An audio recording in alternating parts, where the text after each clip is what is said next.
You've got the best cast, the hottest podcast world. The preeminent podcast with smart, you may experience serious brain. Get ready, strap yourself in, keep your hands, arms, and legs inside the vehicle at all times, because you're about to go on a vacation roller coaster, Brain. Now, here's your host, Voss.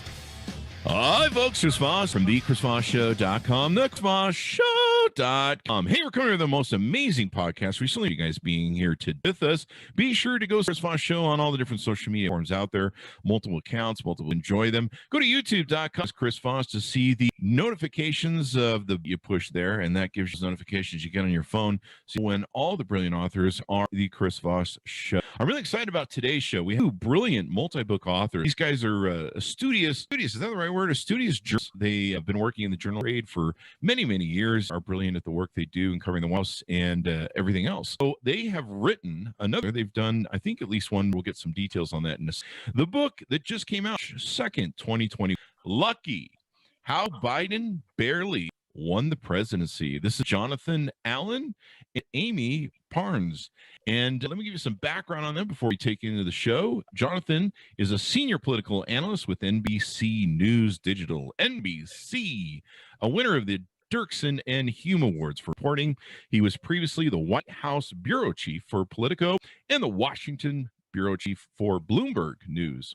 Amie Parnes is a senior correspondent for The Hill newspaper in Washington, where she covers the Biden White House, you may have heard of him, and the national politics. She was previously a staff writer at Politico, where she covered the Senate, the 2008 presidential campaign, and the Obama White House. Welcome to the show, Jonathan and Amie. How are you? Good. How are you, Chris? Thanks for having us. Good. We're a little low on the energy today, but we're doing pretty good. My energy. We'll supply some. There you go. We got the coffee beverage here. So welcome to the show, folks. This is your second book together. Is that correct? It's our third book together. I knew I hadn't done enough research and going back with all those books on Amazon. So this is pretty amazing. One of the prior books you guys did together was Shattered, Inside Hillary Clinton's Doom Campaign. And was the other one HRC? That's right. Yes. There you go. And see, I knew I was close somewhere in there. I knew we were in there close. So give us your plugs so people can find you guys on the interwebs, look you up, get to know you guys better, and of course, order the book. I'm at Amie Parnes, just like my name, AMIEPARNES on Twitter. And that's where you can find me. I don't respond to tweets. Yeah. If you have something positive or just constructive criticism, I'm happy to read and reply to that. There you go. You can find me at John Allen DC on Twitter. That's JONALLEN DC. If you tweet something mean at Amie, I might show up at your doorstep. Oh, and we were talking before the show. Jonathan does keep a baseball around the house, so he's a former baseball player. There you go. He's going to swing for the fences, as they once said in that one movie. I don't know what aliens have to do with this conversation. There was baseball bats. It's a connector. You guys have written 3 books together. What motivated you want to write this third book together? John, insanity, clearly. Vanity, clearly. Okay, well, thanks for being here to my audience. And no, I'm just kidding. No, I think what we've found in our last book, Shattered, was a #1 New York Times bestseller. What we found is that even though the outcome of the presidential election, I think most folks who are watching it in real time aren't really able to see what's going on behind the scenes. And we have had really unbelievable access to the top people in campaigns for the last 2 election cycles. And we feel like there's a real opportunity to let Americans know a little bit more about how their politics play out and why. There you go. Amie, what motivated you? I love working with my co-author, John, but also I think that, as John said, it gives you the upstairs, downstairs view. We all know what happened, but do we really know what happened? We pull the curtains back to let you understand, in particular on this book, how close it was. Even the last time in our book Shattered, it was also close, but this election was even closer. We give you some insight into what was going on behind the scenes. Politicians all say things, obviously, publicly, but we want you to know what advisors are thinking in key moments. And we bring you a lot of those anecdotes. I think in every page, you learn something new that you didn't know before you picked up the book. Awesome. Now you guys have written 2 books before. One especially covering the Clinton run for the White House, Hillary's, I should say. People are going, well, he did win in the 90s, and so you guys covered this. Did you guys? When did you start trying to figure out? Did you both sit down and try and figure out, okay, who's going to maybe come out with a nomination on this? And you guys were looking at all the players and trying to figure out maybe who to write a book about, or is there something specific that made you call the bet, or at what point did you start writing it and stuff? I think one of the things that's really important to our style is to not be predictive. And what we do is we report on all of the campaigns. Obviously, there were 25 Democratic campaigns. We were not following Marianne Williamson particularly closely. For example. Are you sure? Yeah, we could tell Bill de Blasio wasn't going to go very far. Yeah. You could check some crystals, and maybe that would have given you. I know a crystal ball would have been good. We should have spent more time with it. But I think what's important to our storytelling is to actually have the reader go through the campaign as it happens. And for us to be able to do that, we have to not be predictive. It's funny, for our last book, our editor called us in like October before the 2016 election and said, "You guys have a real problem." And we were like, "What's the problem?" And he said, "I'm reading through your chapters so far, and you're writing a book about a losing campaign, Hillary Clinton's losing campaign, but she's going to win. How are you going to reconcile that?" And there was like dead silence on the phone for about 10 minutes. But we knew what we had beforehand, but hadn't really recognized it ourselves. And I think part of that is us getting so deep into the storytelling of the moments that we're telling throughout the primaries. So we didn't know this book was going to be involving Joe Biden as the nominee until basically when everybody else did in March. Mm-hmm. So you guys had to get on and just put a bet down, or did you play the whole field? We played most of the field. We picked half a dozen or so candidates that we thought had some shot of either being the presidential nominee or later coming back and being the vice presidential nominee. And that field, the vice presidential nominee field, was a little broader. So we added in a couple of those, and those bets paid off. But there's a ton of stuff that's on the cutting room floor that would have been, had Elizabeth Warren or Pete Buttigieg been the Democratic nominee, that stuff would have been in, and some of the Biden stuff would have been out. Yeah. Now you guys chose this title, and it's a very, I wouldn't say it's controversial, but in a lot of the research and reviews I've done, there's been some like, is this a good title, or is this appropriate title? Why did you guys choose this title? I don't know if you want to take that question, Amie. Sure. I think it's not lucky in the pejorative sense. Obviously, we leave this up to interpretation, I think, for the reader. Was Joe Biden lucky? Was the country lucky? And I think that that's how we framed this whole thing. The Republic stood. So I think for so many reasons, I think the country was lucky. But I think you read this book and you figure out that Joe Biden did have a slew of lucky breaks go his way. He found his way into luck. He talks about luck a lot, even in his own conversations. And so all of that sort of factored in, and just how close this really was. I don't think people really realize how close it was. Everyone focuses on the 81 million, 74 million vote, but the reality is that we don't run on the popular vote. We run on the Electoral College. And so I think what John and I aimed to do in this book was to tell you the real story, unbiased, of how this all played out. And how did you feel about the title Lucky, Jonathan? And also, what were your backups if you failed? I think that there are a lot of people who talk about wanting to be rather being lucky than good. And I think that the most successful endeavors, people are both.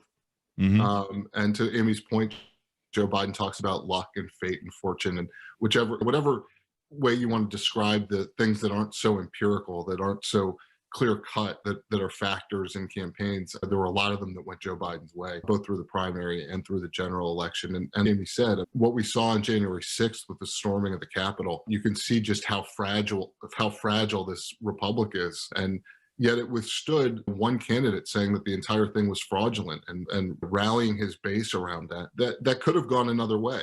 But we had secretaries of state in each of the states. We had judges at all levels. We had enough members of Congress in both parties to make sure that election was not overturned, that the popular sovereignty was respected. And to Amy's point, I think we're all lucky. Yeah, I forget one of the authors, and I have to pull up the show, but one of the authors, we could know him. He's written a lot of books, but he talked about how, and this was during the time when that was all beginning, when Trump was trying to interfere with the election prior to January 6th. And he talked about how one of the keys was Madison took and made the states have the control of the elections, because they knew, or Madison knew, that if it was controlled at the federal level, it'd be easier to seize. And yeah, like you guys say, it would be interesting to see how that played out. We say in the book, luck is the residue of design, which is something Branch Rickey, the general manager of the Brooklyn Dodgers way back when, is credited with saying. And we think that Biden saw that his luck was the residue of design, that he set himself up to take advantage when the breaks went his way.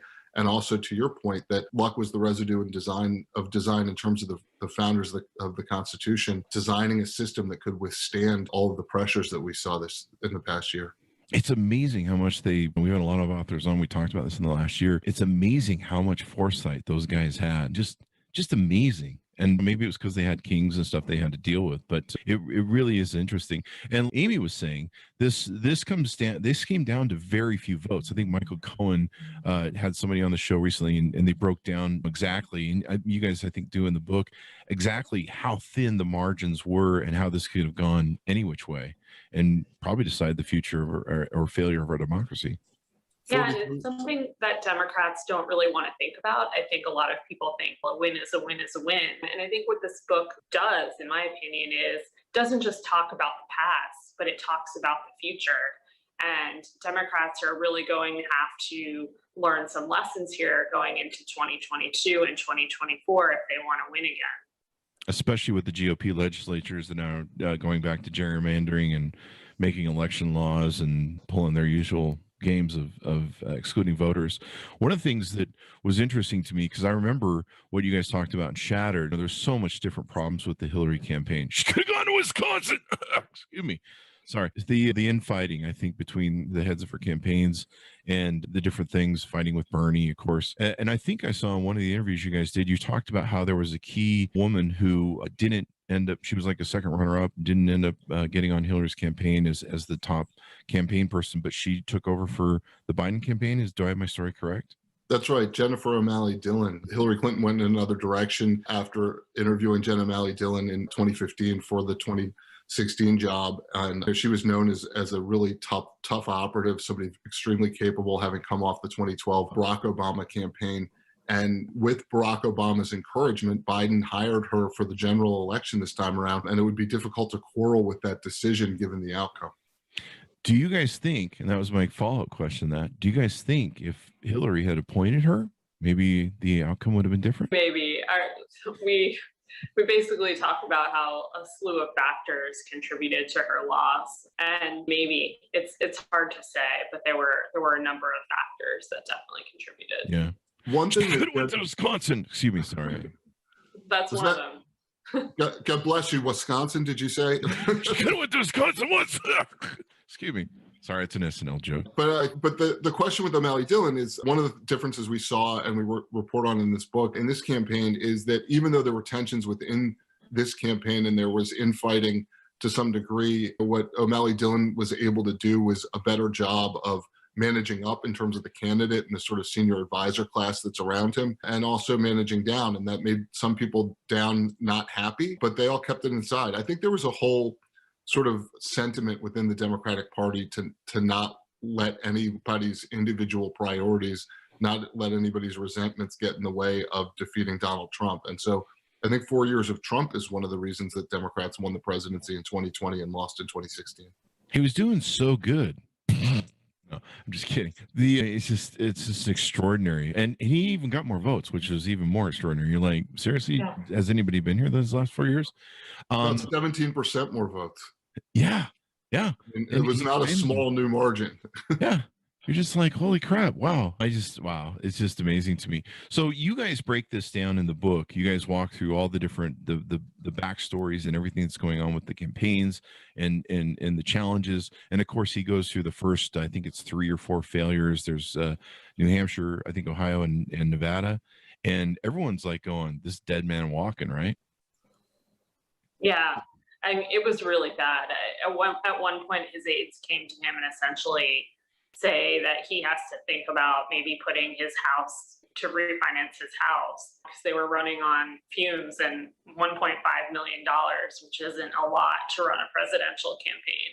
And it was bad for him. I mean, they never expected to come in fourth place in Iowa or fifth place in New Hampshire. They had lost trust in their leadership at the time. And so there was a soft coup building to oust or to demote the primary campaign manager, Greg Schultz, who was well liked in the campaign. But I think that Biden himself thought that he would do better in those states.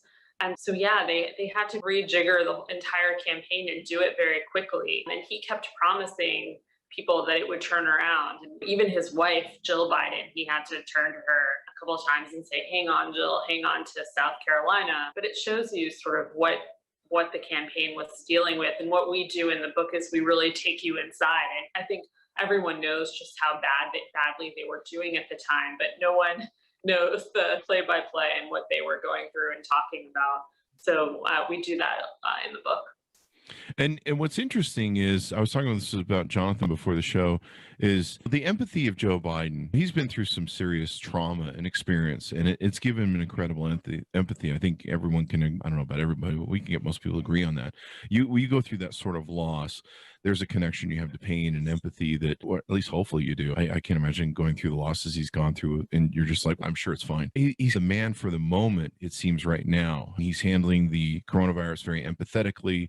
He seems to come across as a caring president. I might be biased because I voted for him, but I wonder if you know what you guys talked about, if he kind of knew that in his heart and soul, that he was like, look, I'm either the president of a country that needs an empathetic, an empath like me or whatever, or it's going to go the other way. But if there is a man for the moment, it is me. Does that sound like a good observation, or am I smoking? I think he saw that. He talks about the battle for the soul of the nation, and those could be empty words, but they're not in terms of his campaign, filling in the details of that, in terms of the way he talked on the campaign trail, in terms of he wanted to run for president before Charlottesville, but he used that as his moment, where he describes that as the moment where he really felt like he needed to do something. And I think one of the things that he brings to the public arena is an old school sense of how to deal with other people, even people who are adversarial. And you really seldom see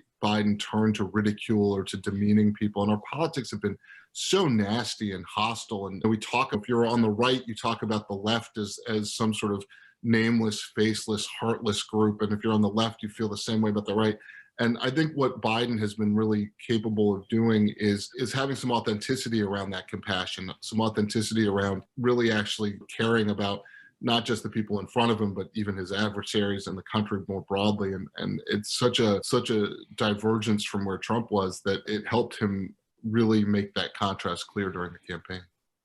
It's going to be an interesting bet what he's doing, because we were talking before the show, I saw an article and they were talking about how he's not stepping into the culture wars. Even, with the checks they sent out, he put his name on it. Of course, most presidents didn't do that, if I recall rightly, other than Trump. But he's sidestepping the culture war. He's not even getting the shit on him. He's just, it's kind of like that. I don't know if it was Kung Fu or some sort of martial arts.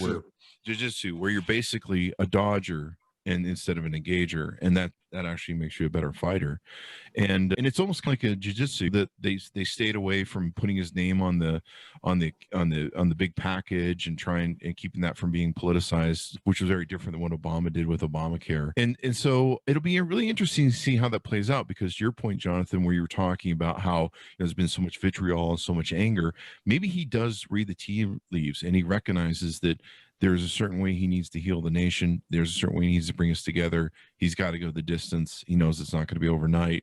And he's going to wear us down with his jiu-jitsu moves by not getting into the shit, not getting it on him, and being the president, hopefully, that maybe unites us. That or we'll still hate each other in 4 years. It's definitely a huge contrast, I think, from his predecessor.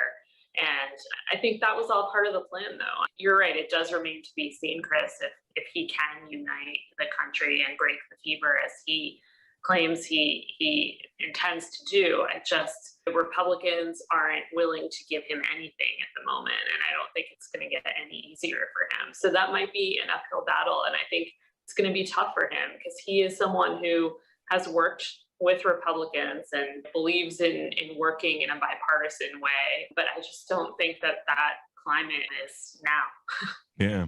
It's definitely going to be a challenge. I mean, you just look at how much this hung on Georgia. And then just to do a callback to the previous thing that we were talking about, the one thing that was funny was when I was watching Biden, it looked like he was a dead man walking, was I'm like, Trump just got himself impeached over a dead man walking, dude. He just wasted his shot, put himself in history, maybe over somebody who's a dead man walking. But that leads me to our next point. We hit South Carolina, and that's the big bet. Biden thinks he's got it in the bag. And then you tell the story of Clyburn, who basically, would a kingmaker be the correct word, maybe? I think that's right. Certainly an influencer. We go into the book a little bit in detail. Not only do we go behind the scenes with how that endorsement came about, which was months in the making. Biden and Biden's allies were begging Clyburn to get off the sidelines and endorse him. It didn't happen. It didn't happen. We take you behind the scenes in this moment where Clyburn has already told Biden that what he wants from him is to say that he's going to name a black woman to the Supreme Court. Biden isn't doing it in debate in South Carolina where he's supposed to do it. And Clyburn gets up out of the audience and rushes to the exit. And some of his friends are looking at him going, oh, 79-year-old man, he's got to pee, right? But actually Clyburn's going backstage during the commercial break in the debate to find Biden. And he doesn't actually grab him by the lapels, but more or less grabs him by the lapels and says, don't you dare leave this stage without saying that. And at the moment, Clyburn had already cut an endorsement ad for Biden, but he hadn't released it yet. It's just hanging there in the air. And Biden goes back out on stage and muddles out that he's going to name a black woman to the Supreme Court if he gets an opportunity and thinks that's good enough. And he goes out and endorses the next day. And he doesn't put out like a paper statement or some dry, I'm happy to endorse Joe Biden. He talks about how his late wife loved Joe Biden and how much he was his late wife's favorite, politician, other than Clyburn, of course. And you see this sort of real emotional connection between these two men. And as a result, we believe, and many others believe, our sources believe, as a result, Biden's margin in South Carolina pushes up from a place where he might have won it, probably would have won it with a small margin, to a place where he wins by a huge margin. And then just, as everybody remembers, and we take people through the behind the scenes of this, it just sort of takes off over the next few days to Super Tuesday. And by the end of Super Tuesday is the front runner for the nomination, and within a week or two is clearly the nominee. This is what I love about books like this and the strategy play and, of course, politics and stuff, is sometimes it comes down to those moments. And South Carolina, you mentioned he might have won, but it's a hell of a mic drop. It's a Thor hammer drop, and just everybody is stunned that's competing against him. Is that correct, Amie? Yeah, no one thought that he would be able to pull this off. Everyone was writing his obituary, basically, and the campaign's obituary, because no one has ever done it before. And that's why I think after New Hampshire, with the 4th and 5th place in New Hampshire, and then even 2nd place in Nevada, most campaigns wouldn't have been able to survive that. And I think even reporters were looking past him in that moment. And South Carolina just gave him that jolt that he needed, and it caused everyone else to move out of the way because they were so worried about Trump and repeating the mistakes of 2016 that John and I talk a lot about in Shattered, that even Bernie Sanders himself was compelled to get out of the way quickly and endorse Biden. And that's when you saw the dominoes fall, where Buttigieg endorses him, Klobuchar, everyone, Warren eventually. So everyone feels the need to get behind him right away to prevent another kind of deja vu from 2016. And what does Trump think at this point, or what's going into this point? If you want to give me a lead up, and then what is Trump thinking when Biden basically, everyone goes and kisses the hands and goes, "Oh, you are the man." I'm sure he doesn't go, "That was impeachment, it was worth it." Then I guess. But Trump is of two minds. Obviously, he went to the trouble of getting impeached in an effort to get Ukraine to announce an investigation into him and his son. On the one hand, he used every lever in his grasp to try to take down Biden. On the other hand, he doesn't see Biden as a particularly effective politician, and he really thinks until coronavirus hits, he sees Biden as a very weak front runner for the Democrats. And even after coronavirus hits, we report in the book, and there's a ton of stuff about what's going on behind the scenes in Trump world. We report in the book that his campaign manager says to him, Brad Parscale, says, hey, look, this is basically, coronavirus could take down your presidency. And Trump's response is, what does that have to do with politics? And So how does that play out? Because I think I saw this in another interview you guys did. There's a real comparison between Trump's experience in true politics and long experience compared to Biden's, who probably has a better play of the game or outlook. It's funny because at the time, you might recall, Trump is at center stage and he is doing these briefings every day to talk about COVID, but he's making these really big mistakes, like telling people to inject themselves with bleach and some other things that were just not helpful to him, I think, ultimately. And Biden at the same time is getting ridiculed for hanging out in his basement. And his aides are trying really hard to find ways for him to break through. They build a TV studio, and we take you behind the scenes on how that came to be. Originally, he was going to do a TV studio outside his house. Then they figured out they should do it inside his house. And Biden himself made the decision to stay home, which served, I think, a good purpose for him, because it essentially said, look, I'm following the guidelines. I'm staying home. I'm showing you what a leader would do. But it also saved him in a way. And this is one of the lucky breaks we talk about in the book, because his aides had been really, really worried about him making these missteps and verbal gaffes and all these things that he is known for, his Uncle Joe persona. And so staying in his basement or in his house prevented him, took him off the trail, and prevented him from making headlines and being the news of the day himself. And so I think that was helpful. And we have an anecdote in the book talking about Anita Dunn, who tells an associate at the time, COVID is the best thing that ever happened to him. Of course, they would never say this publicly, but this gives you some insight into what his aides were thinking behind the scenes. It was almost like an Allie Frazier Foreman rope-a-dope sort of event where because of COVID, he's in the basement and he's able to control messaging, like you say, and everything else. And meanwhile, Trump is just the bleach thing. I think the ramp somewhere in there was the ramp thing. He's calling Biden weak, and yet he does that little gibber down the thing that just makes him look like just the weakest president ever. Down the, I think it was at the Army or military thing.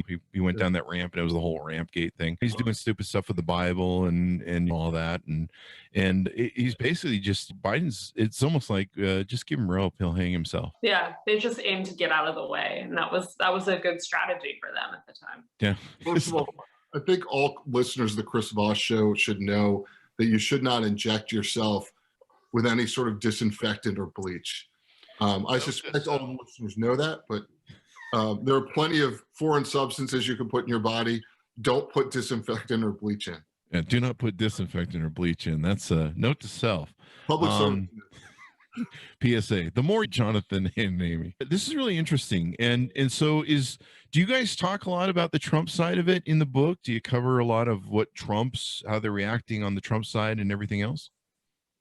Yeah, absolutely. It's one of the things that I'm glad you brought up, because we've done a number of interviews on this, and most of the folks are focused on the Biden side. There's a ton about what Donald Trump was doing and thinking, and also the people around him, because Trump can be one thing on Monday morning and another thing by Monday late morning and a third thing by early Monday afternoon, and trying to figure out what that's actually going on under the surface in terms of how the campaign is processing the events in front of it and the arguments he's having with his advisors and what's working for them and what's not. Because there were things that in an election in which very little moved the needle, I think we can conclusively say that COVID moved the needle against him and for Biden, and that we can also conclusively say that the defund the police argument against Democrats was extremely effective up and down the ballot. And the Trump people understood that. They understood that portraying Biden is a puppet of a left that would push him into defund the police, into socialism, that was having an effect on a lot of Democratic candidates. What they weren't able to do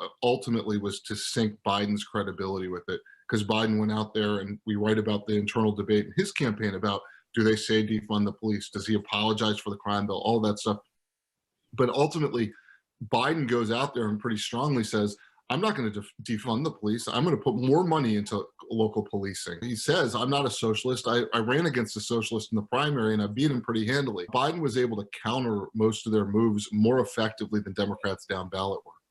And I remember even Democrats that were my friends were like screaming about that, like, he's a centrist. We should add Warren and Warren is good. Warren or Bernie. They're like basically, look, he's a centrist. He's not the ultra whatever, that whole bit. I think it was pretty interesting on how it played out. George Floyd, of course, as you mentioned, was a factor, that whole experience, and how deep he wanted to get wrapped up in that, and whether or not the GOP would paint him with certain aspects with it.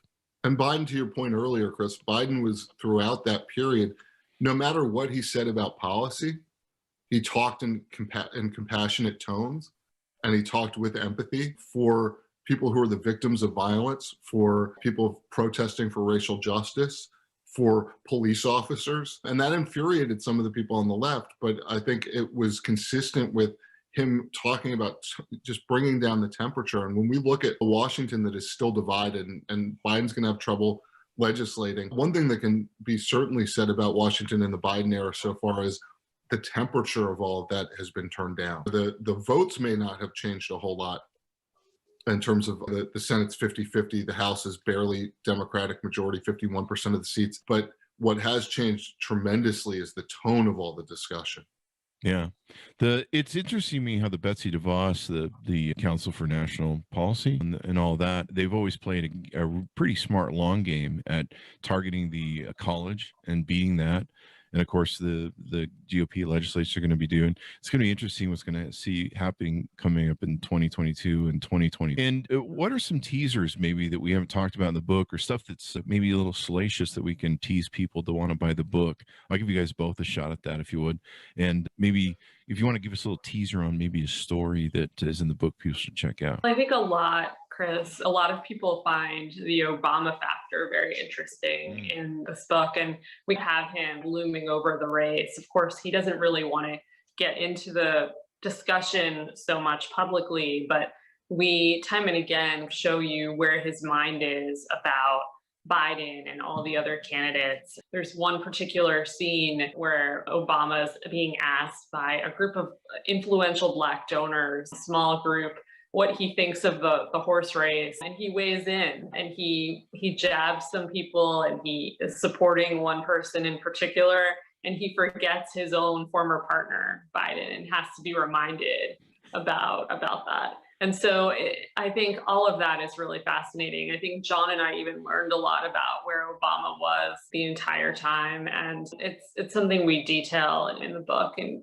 great detail. Any teasers, Jonathan? Yeah, I think the blow-by-blow of election night is really exciting for readers, in part because you don't really get to watch what's going on in the campaigns as we take you into Joe Biden's living room on election night and his conversations with other people while this is going on, Jim Clyburn among others. I think being able to live that anxiety that they're having on both sides, because what happens is walking to election day, the Biden people think they're going to win, but they're not 100% sure. The Trump people think they have a shot at winning, but they're certainly not 100% sure.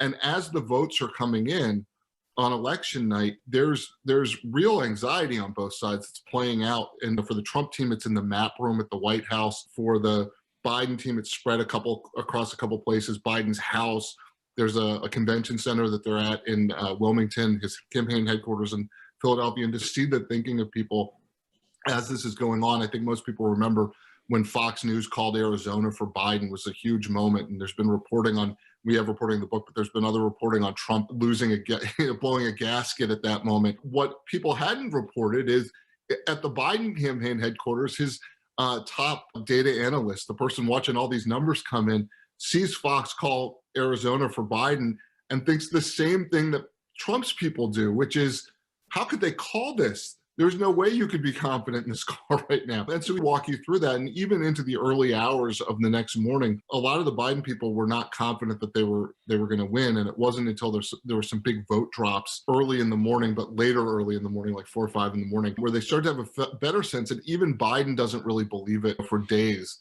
after it seems to be clear that he's won. So we take you through all those sort of moments and the conversations the candidates are having with their aides. And I think that's really compelling and interesting for anybody who cares about politics. I think so too, because I remember I had all my friends calling me, Trump's won. And I took a couple edibles and some vodka and I curled up into the fetal position. I went, I'm just, maybe do have to prepare myself for 4 more years of madness. And that's breakfast for me. there you go.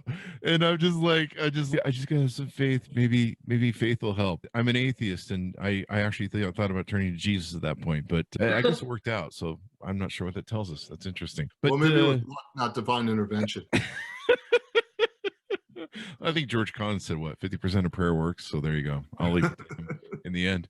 So this is pretty cool. You guys have written 3 books together. What do you think? What do you like working about with each other and writing these books? And what do you think makes it so great for the reader that contributes to them to want to read the books and your guys's? I think that we're both very different. It's funny. We started our first book. I think we were so different, but now I think I wrote this in my acknowledgement to John. We see things very similarly, which I find really interesting, but we're a good mix. I'm a detail person and like to find out what someone is having for breakfast, and that detail always finds its way in the book. I think John has learned from me in that way, and I've learned from him in so many ways because he's brilliant at analysis and numbers, and all the number crunching and all of that in this book comes from John, and all of the analysis is really John's brainchild. I think we're a good pair in that way. Analysis and nuances. Those things make a difference. If you don't have that power breakfast and that coffee in the morning, who knows if you win an election. 2 vodkas, 4 edibles might. There you go. There you go. Yeah. But Or I mean, go ahead. Or we like to call on the show Fridays. Anything we haven't covered in the book that you guys would like to plug? Yeah, I think that one of the things we didn't really touch on exactly is the sort of closeness. Then we talked about the closeness, but just so people understand, if Donald Trump wins 43,000 more votes, which is like 0.03% of all the people who voted, wins 43,000 votes over Wisconsin, Arizona, and Georgia, he is president for a second term. And I think a lot of Democrats are like the folks who drove the car home and thought they made it across the train tracks safely. They get out of their car, they walk around the back, and they see that the train clipped the back of the car, and they don't really want to know about it. They're the passengers that don't want the driver to tell them what happened. But our elections are so close, and they turn on such small margins, and we've had that sort of situation for most of the last 20 years, except for the 2008 election for Obama. From a historical perspective, we've had a pretty close era here. And I don't think either side has really figured out how to bring people from the other party over into their camp in a more permanent way. And until that happens, we're going to be pretty divided. And even my nightmare was, what if Biden gets COVID? And of course, I might have been secretly wishing somebody else got COVID, and he did. But I was thinking, what if Biden gets COVID? He's old.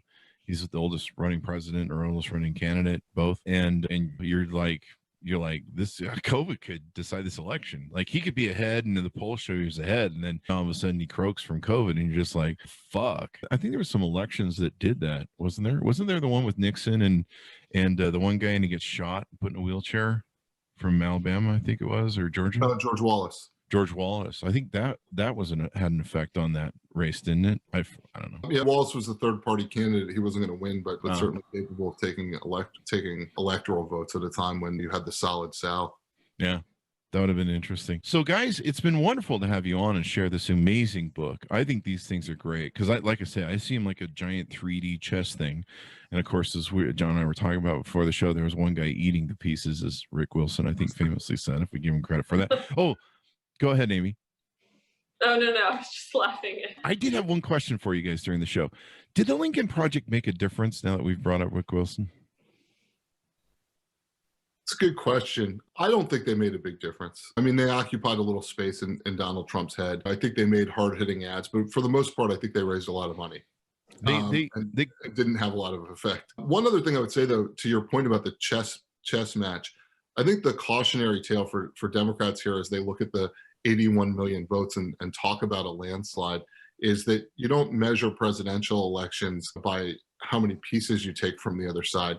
You measure them by whether you checkmated the other side. And they came very close to not getting checkmate. Yeah, it all came down to Georgia. I'm just like, how do we have one state that has the whole nation by the throat?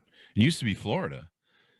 And it was Georgia, and you're just like, oh my God. And I'm sure, of course, it seems like a lot of GOP legislatures are looking at those numbers you're talking about and are slicing and dicing and trying to figure out how they can cut that 40, you said 44,000? Yeah, but instead of trying to win votes, they're trying to prevent people from voting.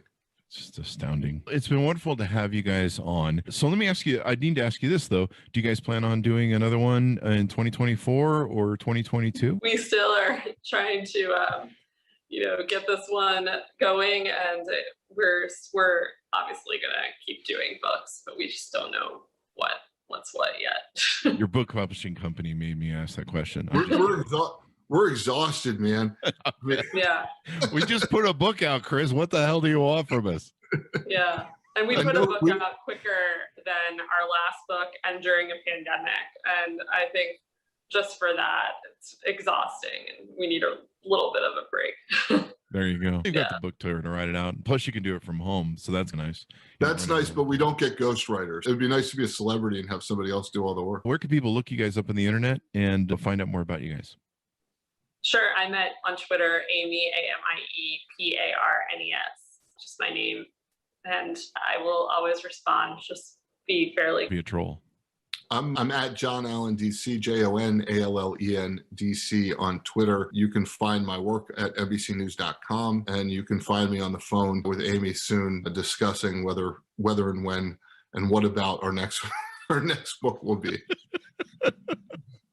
There you go. We'll look forward to it because you guys have written 3 brilliant books. You gotta run with it. You've laid down. I think this is the first book that's come out that's thrown down the gauntlet of what the Biden campaign was. So you're the ones who set this tone. Yes. Yeah. Yes. There you go. Thanks to both of you for coming on the show and spending time with us today. We certainly appreciate it. It's been a real pleasure. Thank you. And to my honest, thank you as well for spending some time with us. Pick up the book. You'll take and want to get this. It's just barely off it's March 2nd came off the thing, but you definitely want to read it so you can say you were the first one to get it. You can get it at your local bookstores or at some of those big box internet things. Get the book. Lucky How Joe Biden Barely Won the Presidency. This is an excellent book. I think you're going to love it. The inside story of the historic 2020 presidential election, and hopefully it'll motivate everybody to stay registered and get out for the next vote. Thanks, Miles, for tuning in. Be sure you subscribe to us on YouTube. Follow us at goodreads.com/Chris Voss and all the other different social media things out there. Wear your mask, stay safe, and we'll see you next time.